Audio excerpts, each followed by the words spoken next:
You are watching original video by Truthdig.com. For more information and resources, visit us on the web at www.truthdig.com.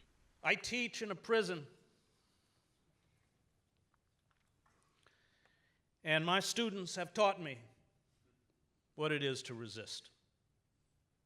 I've taught at some of the most elite universities in this country: Princeton, Columbia, New York University. And I have found more brilliance, more passion for the life of the mind, more integrity in those prison classrooms than at any of those elite schools.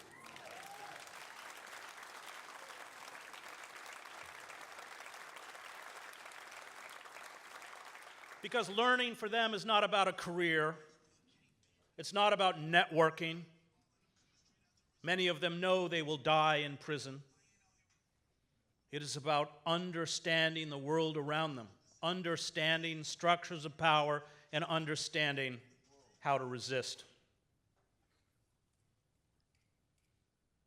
I helped my students a year ago write a play. I was teaching a course on drama.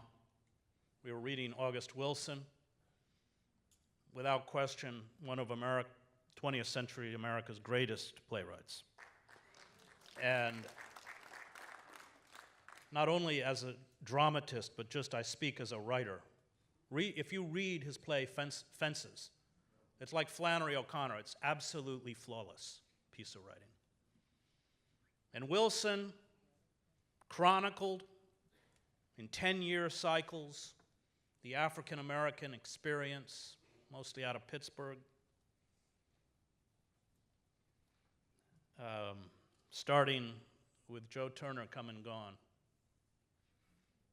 And I said to my class that first week, I'm going to have you write scenes, dramatic scenes of your life. And I brought those 28 scenes home with that peculiar smell of the prison. And I was reading through them. And 3 or 4 in, I hit one that was brilliant.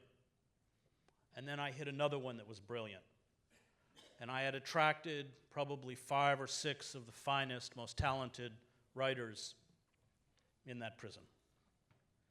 And every scene was a story from their life, a chronicle of their suffering, of the criminalization of poverty, of the lack of chance, of the loss of love. One class I said, write me a scene with your mother. Just a scene with you that you remember sitting with your mother. And one of my students came up afterwards and said, what if we're a product of rape? And I said, well, Timmy, that's what you have to write. And that's what he wrote. He wrote this scene of his life. He was in a car in Paterson, New Jersey, with his half-brother. And there was a gun in the car, and it belonged to his half-brother. And they were stopped by the police. Now, if no one in the car took ownership, everyone would be charged with weapons possession. And Timmy said to the police officer, it's mine. And then he wrote a scene that was the phone call from the jail that went like this. It doesn't matter, Ma. I was never supposed to be here anyway, and you have the son you love.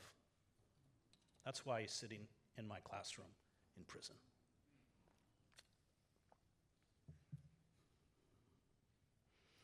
I was supposed to be writing this book, but I dropped it. I could add another night, according to the prison rules, if my students, or some of them, needed remedial help. And so I went into the classroom and I said, well, I've added Friday night now, It's remedial help night. And they said, well, how many of us need remedial help? And I said, all 28 of you. And for 4 months, that's all I did was write this play with them. And we couldn't read it. It's called Caged. We couldn't read it, of course, before the prison authorities. And so I brought Cornel West and James Cone. I hope you all know James Cone. Most important theologian in America, hands down. Cross and Lynching Tree is one of the most brilliant books I've ever read. I speak as a former divinity student. And when we got to the lobby, the warden was there, and the major, highest uniformed official in the prison. And the warden said, you're not going to your classroom. You're going to the chapel. And when we got to the chapel, there was a dozen corrections officers in the back,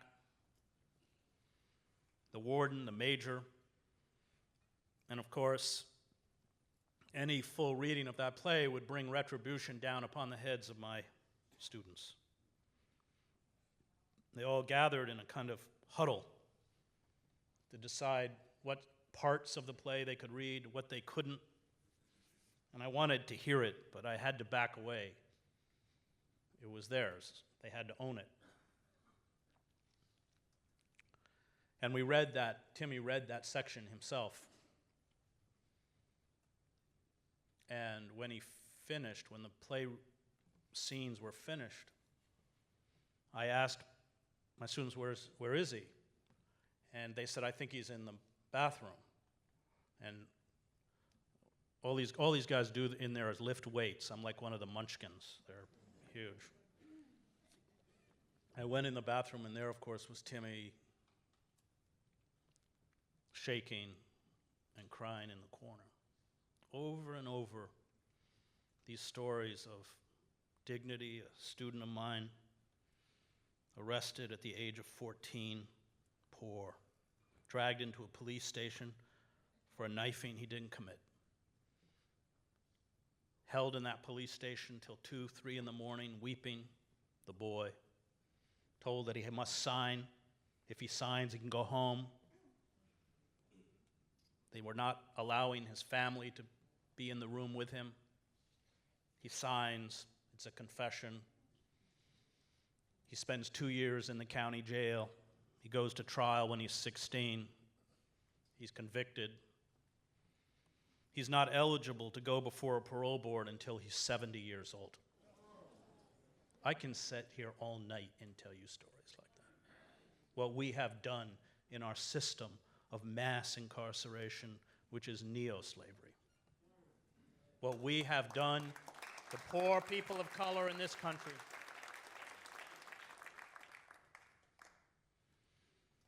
He was my only A+ last semester. And when the class was over, the students left and he and I were alone in the room. And he said, I worked so hard. I know I'm going to die in this prison, but I'm going to be a teacher like you. And he walked out. This book is written for them. I learn more from them than I give them. I admire them so much. Every class I teach to them is the same. It's about revolt. It's about resistance. Baldwin, Wright, Ellison. I taught a course this spring called Conquest, Open Veins of Latin America, Bury My Heart at Wounded Knee, C.L.R. James's Black Jacobins. I gave them the syllabus, and there was a Wednesday in March that I said, I'm not going to be here. I'm speaking in Montana. I was in my hotel room in Montana, and I got a phone call from the Special Investigations Division for the Department of Corrections for New Jersey. And they said, do you know that your students just led a sit-down strike in our prison?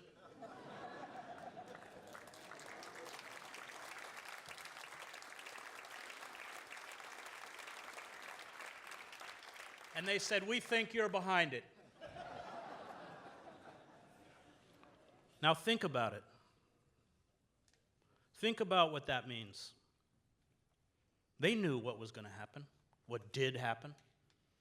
Every single one interrogated, every single cell strip searched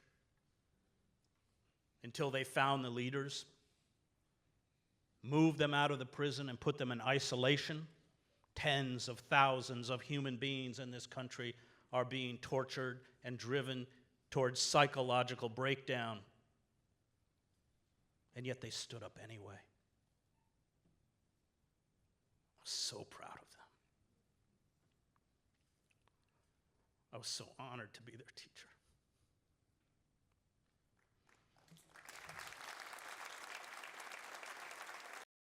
This video program was brought to you by Truthdig.com. For more information and resources, visit us on the web at www.truthdig.com.